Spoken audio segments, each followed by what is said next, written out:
Se presupone que cuando alguien desempeña su trabajo, lo va a hacer con la máxima diligencia y en las mejores condiciones. Sin embargo, a veces la teoría dista bastante de la realidad. Para poner los puntos sobre las íes, en el programa de hoy os vamos a explicar cuáles son los derechos y las obligaciones de los trabajadores.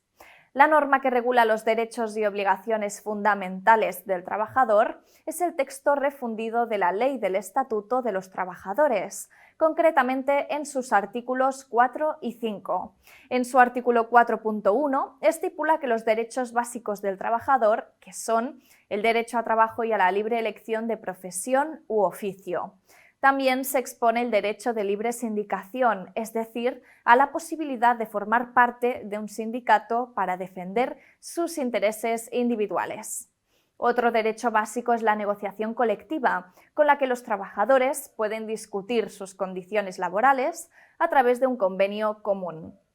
Por otra parte está el derecho a la adopción de medidas de conflicto colectivo, que son un tipo de demandas que manifiestan la discrepancia entre empresarios y un grupo genérico de trabajadores y que afecta a los intereses de estos últimos. También figura derecho a huelga, que permite a los empleados no asistir al trabajo para reivindicar sus derechos. Otro de ellos es el derecho de reunión, que implica la libertad individual que capacita a un grupo de personas a juntarse en un mismo lugar para cualquier finalidad lícita y conforme a la ley. Y por último, el derecho de información, consulta y participación en la empresa, que aquellos ámbitos que entrañen riesgos para su seguridad y salud, como medidas de prevención, de emergencia o de primeros auxilios.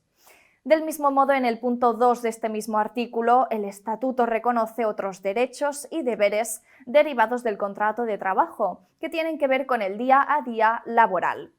Estos son el derecho a la ocupación efectiva, que implica que el puesto de trabajo ha de estar en concordancia con lo que se haya pactado en el contrato, haciendo hincapié especialmente en las funciones de la categoría profesional del trabajador.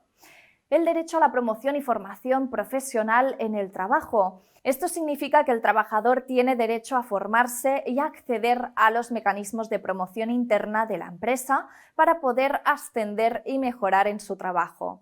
Además, el Estatuto también establece que los trabajadores tienen derecho a no ser discriminados directa o indirectamente para el empleo, o una vez empleados por razones de sexo, estado civil, edad dentro de los límites marcados por esta ley, origen racial o étnico, condición social, religión o convicciones, ideas políticas, orientación sexual, afiliación o no a un sindicato, así como por razón de lengua dentro del Estado español.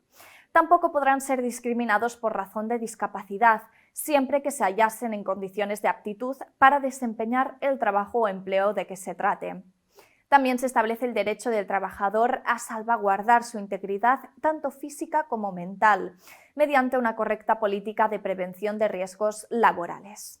Del mismo modo es también un derecho el respeto a la intimidad y dignidad del trabajador, garantizando de esta manera que el empleado no pueda sentirse acosado ni por parte del empresario ni tampoco de los trabajadores.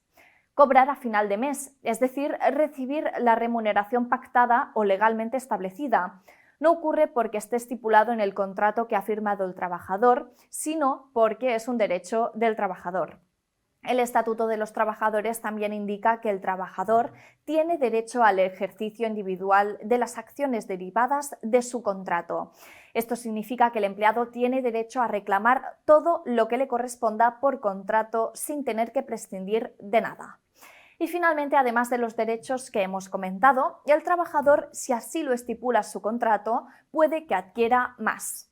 Por otro lado, tal y como comentábamos, el Estatuto de los Trabajadores, en su artículo 5, también establece los deberes de los trabajadores. Estos son los siguientes: cumplir las obligaciones concretas del puesto de trabajo. Esto significa que si hemos sido contratados para llevar a cabo unas determinadas funciones, debemos realizarlas y además actuar de buena fe y con diligencia.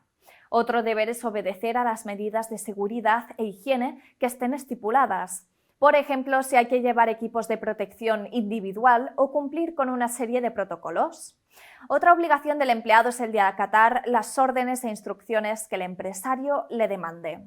Además, un empleado no podrá ejercer una competencia desleal contra la empresa en la que trabaja. Esto significa que no puede ofrecer sus servicios a clientes de la empresa a un precio más barato.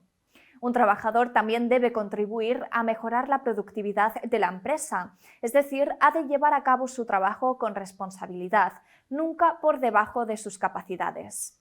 Y por último, si antes comentábamos que los trabajadores pueden tener más derechos de los que estipula el estatuto, si así lo indica en su contrato, del mismo modo, también pueden tener más deberes. Todas estas reglas sirven para regular y garantizar que cada parte cumple con sus deberes y esté avalado por una serie de derechos que le corresponden. Y recuerda que dependiendo del contrato pueden existir otras cláusulas que añadan más derechos y obligaciones en estas relaciones laborales. Y hasta aquí nuestro vídeo de hoy, esperamos que te haya servido. Hasta pronto.